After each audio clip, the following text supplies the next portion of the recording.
শুনছো কিংবা যারা সিপিএম এর বন্ধুরা শুনছো, আমি দায়িত্ব নিয়ে চ্যালেঞ্জ করে বলছি, যদি ভিতরে পেটের ভিতরে কালির ছিটে ফোটা থেকে থাকে, এটা আমার মুখের কথা নয়, ইলেকট্রনিক্স মিডিয়া, প্রিন্ট মিডিয়া ফলাও করে প্রচার হয়েছে, সারা দেশের মানুষ সারা রাজ্যের সাথে দেখেছে।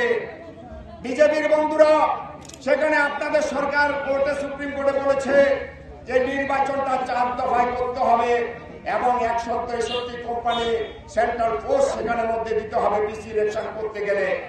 মাননীয় সুপ্রিম কোর্টের বিচারক সেখানে জিজ্ঞাসা করলেন ত্রিপুরার বিজেপি সরকারের যিনি অ্যাডভোকেট জেনারেল ছিলেন, উনাকে জিজ্ঞাসা করলেন বিধানসভা নির্বাচনটা কয় দফায় হয়েছে?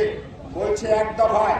ত্রিপুরা রাজ্যের অর্ধেকের অংশের নির্বাচন তাহলে কেন 4 দফায় হবে? মাননীয় সুপ্রিম কোর্টের বিচারক জানতে চাইছিলেন বিধানসভা নির্বাচন পুরোটাতে কত কোম্পানি সেন্ট্রাল ফোর্স লেগেছিল? বলছে 93 কোম্পানি। বলছে আপনারা এখন পঞ্চায়েত নির্বাচনের জন্য 166 কোম্পানি চাইছেন। আসলে তারা নির্বাচনটাকে এড়িয়ে যাওয়ার চেষ্টা করছেন। সেই জায়গায় মহামান্য বিচারপতি সাহেব সেখানে রায় দিলেন আগামী 27শে সেপ্টেম্বরের মধ্যে আপনাকে নির্বাচন প্রক্রিয়া শেষ করতে হবে।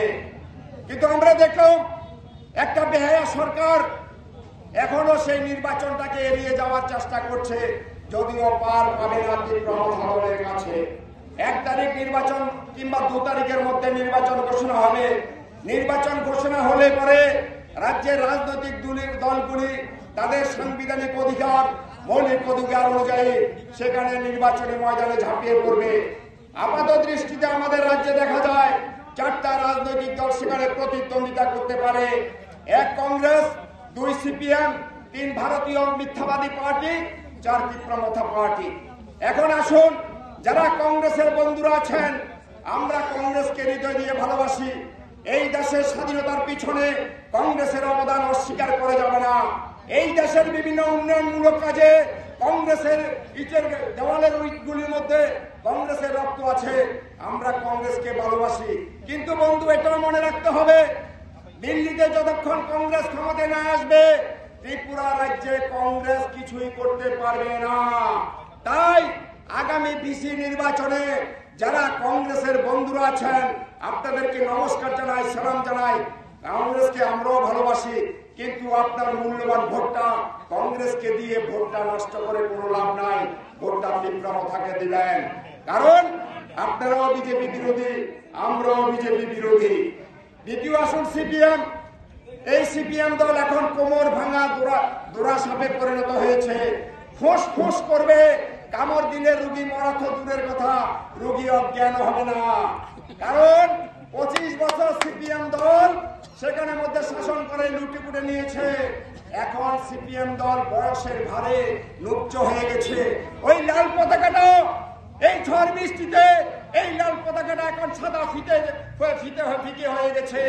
সুতরাং যারা লাল ঝান্ডা ধরে ইনকলাব জিন্দাবাদ বলছেন, চল বন্ধু আমরা বলবো যে সেখানের মধ্যে ওই লাল ঝান্ডা যারা ধারণ করে চলছেন, বলবো বন্ধু আপনাদের দল এখন 80 পারিয়ে অর্থ লুটপাট করার উদ্দেশ্যে এডিসি এলাকায় বিভিন্ন পঞ্চায়েত সেক্রেটারি নিযুক্ত করে 2 হাতে টাকা লুটপাট করেছে। এই বিজেপি মুখে গণতন্ত্রের কথা বলে, কিন্তু বাস্তবে তারা একটা স্বৈরাচারী শাসন চালায়। এই বিজেপির মূল এজেন্ডা ধর্ম নিয়ে রাজনীতি করো। এই বিজেপির মূল এজেন্ডা গরিবের রক্ত চোষা। তাই আমাদের দল ত্রিপুরা সেখানে অনেক আন্দোলন করে যখন গ্রাম স্তরের মানুষের কাছে ক্ষমতার বিকেন্দ্রীকরণ করার জন্য ভারতবর্ষের গণতান্ত্রিক রাষ্ট্রের পরিকাঠামোতে সংবিধানের অধিকার গ্রামের গরিব মানুষকে দেওয়ার জন্য যখন পঞ্চায়েত নির্বাচন বিসি এলাকায় করতে বলেছে, আমরা দেখলাম এই রাজ্যের ডাবল ইঞ্জিনের সরকার আমাদের দাবিতে কোনো কর্ণপাত করেনি। আমরা হাইকোর্টের দ্বারস্থ হয়েছি। হাইকোর্ট আমাদেরকে রায় দিয়েছে যে আগামী 3 মাসের মধ্যে এডিসি এলাকায় পঞ্চায়েত নির্বাচন করতে হবে। একটা বেলজ্জা সরকার, একটা বেহায়া সরকার একটা গরিবের রক্তচোষা বিজেপি সরকার সেখানের মধ্যে হাইকোর্টের রায়কে চ্যালেঞ্জ করে সুপ্রিম কোর্টে গিয়েছে, কিন্তু ধোপে টিকল না।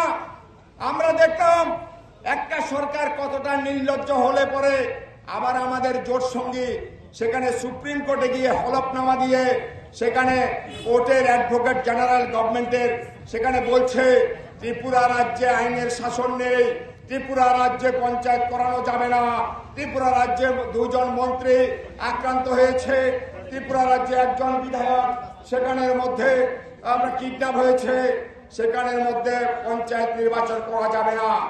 তীব্রমথার যিনি উকিল ছিলেন, উকিল বাবু সুপ্রিম কোর্টে বিজেপির উকিলকে জিজ্ঞাসা করলেন, অ্যাডভোকেট জেনারেল সাহেবকে বলেছেন ত্রিপুরা রাজ্যে আইনের শাসন নাই আপনারা বলেছেন, তাহলে ত্রিপুরা রাজ্যে রাষ্ট্রপতি শাসন জারি হতে বাধা কোথায়?